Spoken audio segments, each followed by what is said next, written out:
تو اس سبق میں علامہ اقبال کے مختلف پہلوؤں سے ہمیں واقفیت کا پتہ چلتا ہے، اور وہ بھی علی بخش کی زبانی۔ جی، تو یہ سبق کا ایک مختصر سا تعارف ہے، آگے چلتے ہیں۔ جی، اب ہے خلاصہ، سبق کا خلاصہ، اور یہ ہے تو تھوڑا سا بڑا سا سبق، مگر اس کو ہم نے مختصر کیا ہے، دیکھ لیجئے۔ مصنف قدرت اللہ شہاب کی یہ تحریر ان کی اپنی خود نوشت سوانح شہاب نامہ سے لی گئی ہے۔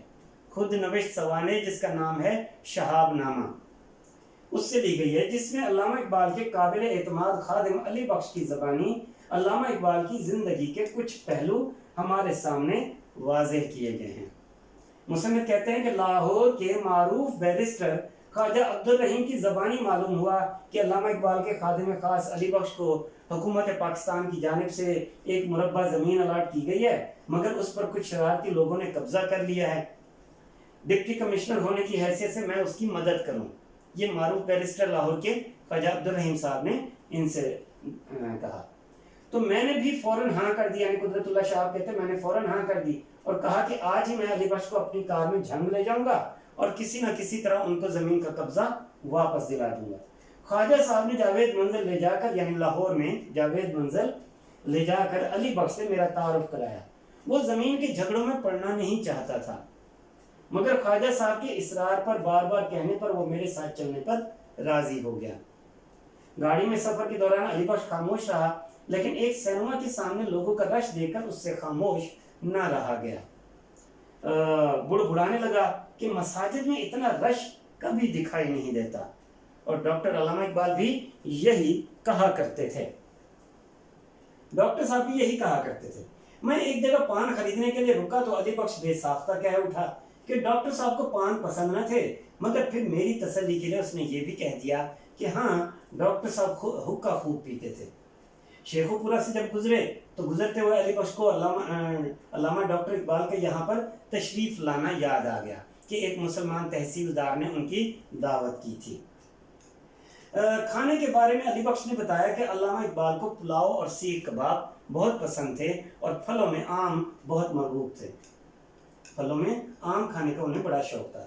ڈاکٹر صاحب کی وفات کے بارے میں علی بخش نے بتایا کہ اس وقت میں ان کے پاس تھا، ان کے بالکل قریب تھا۔ صبح سویرے میں نے انہیں فروٹ سالٹ پلایا اور کہا کہ اب آپ کی طبیعت بحال ہو جائے گی، لیکن عین 5:10 پر ان کی آنکھوں میں تیز تیز اور نیلی نیلی سی چمک پیدا ہوئی، زبان سے اللہ ہی اللہ نکلا۔ میں نے جلدی سے ان کا سر اٹھا کر اپنے سینے پر رکھ لیا اور انہیں جھنجھوڑنے لگا، لیکن وہ رخصت ہو چکے تھے۔ میں نے علی بخش سے اصرار کیا کہ وہ علامہ اقبال کا کوئی شعر سنائے، تو علی بخش نے کہا کہ کبھی اے حقیقت منتجر، کبھی اے حقیقت منتجر، یہ اصل میں حقیقت منتظر ہے، حقیقت منتظر، کبھی اے حقیقت منتظر والا شعر کچھ کچھ یاد ہے۔ ڈاکٹر صاحب بھی اسی کو گنگنایا کرتے تھے۔ علی بخش کہنے لگا کہ ڈاکٹر صاحب مجھے اپنے کمرے میں ساتھ سلاتے تھے، کبھی کبھی رات کو سوتے وقت انہیں جھٹکا سا لگتا تو میں اٹھ کر ان کی گردن کی رگوں کو دباتا۔ اس وجہ سے ڈاکٹر صاحب مجھے اپنے قریب سلاتے تھے۔ گھر کے حساب کتاب کے بارے میں، اب گھر کے حساب کتاب کی بات ہو رہی ہے، کہ گھر کے حساب کتاب کے بارے میں علی بخش نے بتایا کہ سارا خرچ میرے ہاتھ میں ہوتا تھا۔ میں اپنی جائز ضرورت پر بھی زیادہ خرچ نہ کرتا، جس کی وجہ سے ڈاکٹر صاحب ناراض ہوتے۔ مجھے جاوید سے بہت لگاؤ ہے، اس کی وجہ سے میں لاہور سے باہر نہیں جانا چاہتا۔ جب جاوید چھوٹا تھا ہر وقت میرے ساتھ رہتا تھا۔ جب اس کی والدہ کا انتقال ہوا تو ڈاکٹر صاحب نے ایک نرس کے لیے اشتہار دیا، جس کے جواب میں ایک عورت تو ڈاکٹر صاحب سے شادی تک کرنے پر آمادہ ہو گئی، جس پر ڈاکٹر صاحب بہت پریشان ہوئے۔ پھر انہوں نے ایک جرمن لیڈی ڈورس احمد کو بطور نرس منتخب کر لیا۔ جھنگ پہنچ کر میں نے علی بخش کو ایک مجسٹریٹ کپتان محبت خان کے سپرد کیا، جس نے اعلان کیا کہ وہ آج ہی علی بخش کو اس کی زمین کا قبضہ دلا کر لوٹے گا، اور اگر وہ یہ معمولی سا کام بھی نہ کر سکا تو لعنت ہے اس پر۔ جی تو عزیز طلبہ، یہ خلاصہ ہے سبق علی بخش کا۔ ہم آگے چلتے ہیں۔ اب ہم آتے ہیں ذرا مشقی سوالات کی جانب۔ مشقی سوالات بہت آسان سے ہیں اور بہت مختصر بھی ہیں۔ سب سے پہلا سوال دیکھیے، علی بخش سے مصنف کی ملاقات کیسے ہوئی؟ علی بخش یعنی مصنف قدرت اللہ شہاب سے کیسے ملے؟ تو مصنف قدرت اللہ شہاب کی علامہ اقبال کے خادم خاص علی بخش سے ملاقات لاہور کے معروف بیرسٹر خواجہ عبد الرحیم کے توسط سے ہوئی، جنہوں نے باتوں باتوں میں یہ تذکرہ کیا، یہ بات کی کہ حکومت کی طرف سے علی بخش کو کچھ زمین الاٹ کی گئی تھی جس پر کچھ لوگوں نے قبضہ کر لیا، اب آپ اس کی مدد کریں۔ چنانچہ مصنف خود خواجہ عبد الرحیم کے ساتھ جاوید منزل پہنچے، جہاں علی بخش سے ان کی ملاقات ہوئی۔ جی اگلا سوال دیکھیے، یہ اب اس میں علی بخش سے مصنف کی ملاقات جو خواجہ عبد الرحیم صاحب سے ہوئی تھی، معروف بیرسٹر کے ذریعے سے ہوئی تھی، وہ اس کا ذکر آ گیا۔ سوال نمبر 2 دیکھیے کہ علی بخش کو ایک مربع زمین کہاں اور کیوں الاٹ کی گئی، کس لیے؟ تو آسان سوال ہے، اس کا جواب دیکھیے۔ علی بخش علامہ اقبال کا وفادار ملازم تھا، جو علامہ اقبال کی خدمت میں تقریباً 40 برس تک رہا۔ اس کی خدمات کے اعتراف میں حکومت کی طرف سے اسے لائل پور، یعنی جو فیصل آباد ہے آج کل موجودہ فیصل آباد، جس کا پرانا نام لائل پور تھا، وہاں پر ایک مربع زمین الاٹ ہوئی تھی۔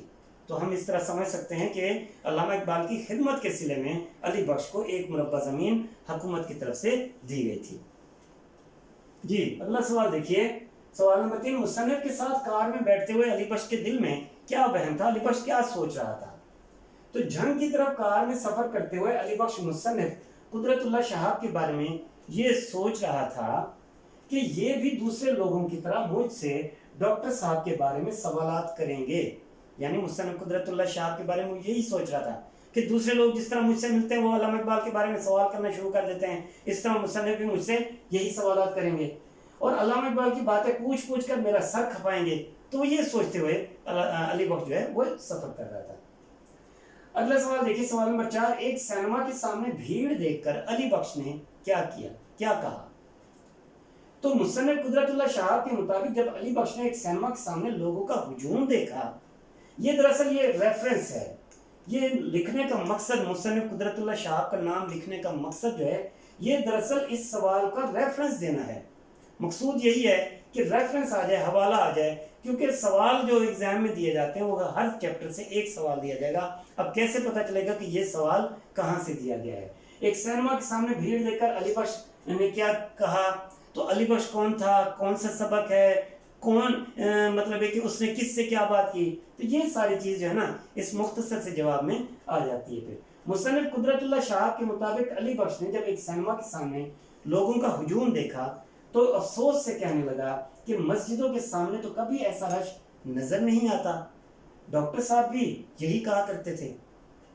جی تو اس طرح یہ مطلب ہے کہ اس میں جواب آ گیا۔ سوال نمبر 5 دیکھیے کہ شیخوپورہ سے گزرتے ہوئے علی بخش کو کیا یاد آیا؟ تو مصنف قدرت اللہ شہاب کے مطابق جب وہ علی بخش کے ساتھ گاڑی میں جھنگ جاتے ہوئے شیخوپورہ سے گزرے تو علی بخش کو یاد آیا کہ ڈاکٹر صاحب ایک بار یہاں بھی آئے تھے۔ یہاں پر ایک مسلمان تحصیلدار تھے جو ڈاکٹر صاحب کے پکے مرید تھے اور انہوں نے دعوت دی تھی، ان کی دعوت پر علامہ اقبال یہاں پر آئے تھے شیخوپورہ۔ جی آگے دیکھیے، علی بخش کے کردار کی نمایاں خوبیاں اپنے الفاظ میں تحریر کریں۔ تو یہ نمایاں خوبیاں یعنی چند ایک ایسی خصوصیات جو آپ سبق پڑھ کر جو آپ نکال سکیں تو وہ یہاں پہ میں نے تحریر کر دی ہیں۔ علی بخش علامہ ڈاکٹر محمد اقبال کا وفادار ملازم تھا، جو علامہ صاحب کی خدمت میں تقریباً 40 برس تک رہا۔ علامہ اقبال سے بے حد محبت اور احترام کرتا تھا۔ ابتدائی عمر میں ہی اس کی بیوی فوت ہو گئی تھی، پھر اس نے دوسری شادی نہ کی بلکہ علامہ اقبال کی خدمت کو اپنا شعار بنا لیا۔ اس نے سوچ لیا کہ اب علامہ اقبال کی ہی خدمت کرے گا۔ علامہ اقبال کا خیال رکھنے کی غرض سے ہی وہ ان کے قریب سوتا تھا۔ بہت ہی کفایت شعار انسان تھا، بچت کرتا تھا اور علامہ اقبال کا پیسہ انتہائی احتیاط سے خرچ کرتا تھا۔ گھر کا سارا حساب کتاب اسی کے ہاتھ میں تھا۔ علامہ اقبال کی بچوں جاوید اور منیرہ سے بھی اسے بہت پیار تھا، ان کا بہت خیال رکھتا تھا۔ علامہ اقبال کے انتقال کے وقت بھی علی بخش ہی ان کے ساتھ تھا، ان کے پاس تھا۔ جی تو یہ اس کی مختصر سی خوبیاں ہیں۔ آگے دیکھیے سوال نمبر 7، علامہ اقبال کی وفات کا حال علی بخش کی زبانی بیان کریں کہ علی بخش نے علامہ اقبال کی وفات کے بارے میں کیا کہا۔